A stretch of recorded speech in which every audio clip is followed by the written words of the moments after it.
Halo, Assalamualaikum warahmatullahi wabarakatuh. Sebelumnya perkenalkan, nama saya Satria Haista Rizky Fareja. Tujuan saya membuat video ini adalah untuk memenuhi tugas dari ujian akhir semester mata kuliah teknik bermain piano. Nah, jadi yang pertama di sini saya akan menceritakan terlebih dahulu sejarah mengenai salah satu komposer atau arranger yang bernama Johann Sebastian Bach. Jadi Johann Sebastian Bach itu adalah seorang komponis dan organist Jerman pada zaman barok. Beliau mengubah musik untuk alat musik organ, harpsichord, clavichord, dan juga untuk orkestra. Ia telah mengubah lebih dari 1000 lagu.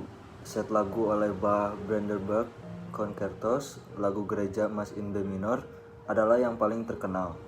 Yang membuat gaya lagu Bach berbeda dari yang lain adalah bahwa semua lagu yang dibuatnya, baik lagu Jesus Joy of Man, Desiring, atau yang kebanyakan dibuatnya ditujukan untuk Tuhan.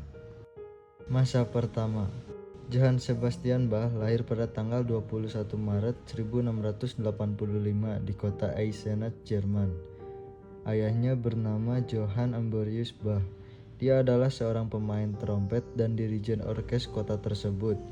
Johann Sebastian adalah anak bungsu dari 8 bersaudara. Pada saat orang tua Bach meninggal pada tahun 1695, dia pindah ke Ohrdruf dan diasuh oleh kakak laki-lakinya, Johann Christoph Bach. Di Ohrdruf, Bach melanjutkan pendidikan ke sekolah Lyceum. Bach cukup berprestasi di sekolahnya. Dari kakaknya Bach diajarkan bermain organ dan kemungkinan juga belajar bermain biola. Bach belajar sendiri ilmu komposisi dengan cara biasa dan lazim pada zaman itu, yaitu menyalin buku musik komposisi-komposisi komponis barok. Pada umur 15 tahun, Bach terpaksa keluar dari rumah kakaknya karena jumlah anggota keluarga mereka terus bertambah. Bach melalui perantaraan pemimpin musik sekolahnya menjadi anggota penyanyi koor di gereja Michaeliskirche di kota Lüneburg. Bach bertemu dengan komponis penting pada masa itu, George Baum. Bach kemudian menjadi muridnya dalam bidang komposisi. Masa kedua, pada tahun 1703, Bach mendapat tugas sebagai pelayan dalam memainkan musik untuk salah satu pangeran di Weimar.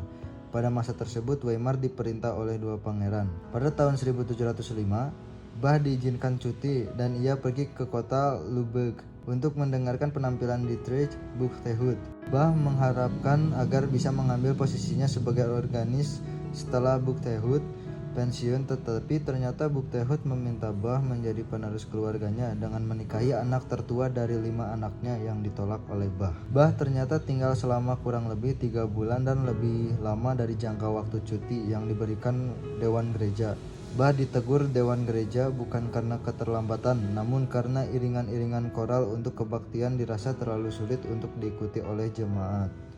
Pada tahun 1703, ia berhasil memenangkan perlombaan untuk menjadi pemain organ di gereja Santo Blasius Mulhausen yang terletak sekitar 55 km dari Antrat. Di sini, Bach tertarik dengan Maria Barbara yang ternyata adalah sepupunya. Mereka menikah pada tahun yang sama pada tahun 1708. Bach menggubah God is Mein König BMV 71. Masa ketiga,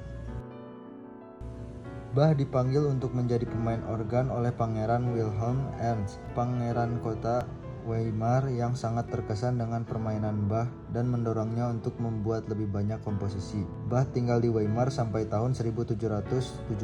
Pada tahun 1713, mengetahui Bach melamar suatu jabatan sebagai pemain organ di kota Hell, Pangeran Wilhelm melantik Bach menjadi Concertmeister dan menaikkan gajinya. Namun sebagai konsekuensinya, Bach harus menciptakan sebuah kantata setiap bulannya. Pada tahun 1717, Bach diterima sebagai Kapellmeister oleh Pangeran Leopold di Cothen dan meminta pengunduran diri kepada Pangeran Wilhelm. Permohonan Bach ditolak, namun dia diizinkan ke Dresden untuk berlomba improvisasi dengan seorang pemain harpsichord dari Prancis, Louis Marsan. Pada bulan November, Bach dipecat secara tidak hormat oleh Pangeran Wilhelm. Masa keempat, Pangeran Leopold adalah majikan yang ramah dan seorang penganut Calvinisme. Bach tidak harus menciptakan musik gerejawi. Walau dia menciptakan kantata untuk peristiwa-peristiwa penting, tugas utama Bach adalah menyediakan musik untuk hiburan pangeran. Pada tahun 1721, Bach mengubah 6 konsertonya yang paling terkenal, yakni Brandenburg Concerto BWV 1046-1051, yang didedikasikan untuk Pangeran Christian Ludwig dari Brandenburg. Komposisinya yang terkenal Toccata dan Fugue BWV 565 untuk organ diciptakan pada tahun 1720. Masa kelima. Pada tahun 1742, Count Kaiserling mengirimkan Johann Gottlieb Goldberg agar Bach mengubah suatu komposisi yang lembut agar sang Count bisa tidur. Bach mengubah Goldberg Variation BWV 988. Komposisi ini dianggap sebagai musik dalam bentuk tema dan variasi yang paling agung dalam repertoar musik papantut. Pada akhir hidupnya, Bach menderita kebutaan. Pada saat ini pula ia mengubah Die Kunst der Vue 13 BWV 1080, suatu komposisi dengan bermacam variasi bentuk dari suatu tema fuga. Bach menulis komposisi ini dengan berbaring di tempat tidur dan mengeja not yang ada di kepalanya kepada istrinya. Bach meninggal dunia pada tahun 28 Juli 1750 dan karya ini tidak sempat diselesaikan. Nah, jadi itulah tadi kisah atau sejarah dari Johann Sebastian Bach. Selanjutnya saya akan membahas atau menganalisa salah satu karya dari Johann Sebastian Bach yang kebetulan itu adalah materi saya di dalam mata kuliah teknik bermain piano. Nah, jadi karya ini berada dalam buku Bach 1 nomor 3 Minute BWV 116 in G mayor. Berikut cuplikannya.